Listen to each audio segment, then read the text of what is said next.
You guys, this is why I love having chickens. So we bought some coleslaw mix, a little bit too much, and it's starting to go bad. So normally you'd be throwing that stuff out and it'd be stinking up the place, but guess what? You don't have to do that anymore.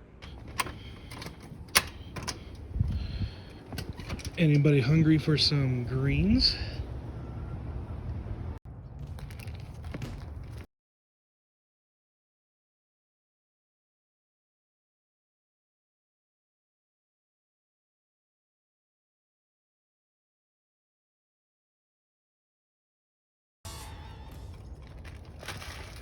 Quick tip of the day. You got nature's garbage disposal right out here.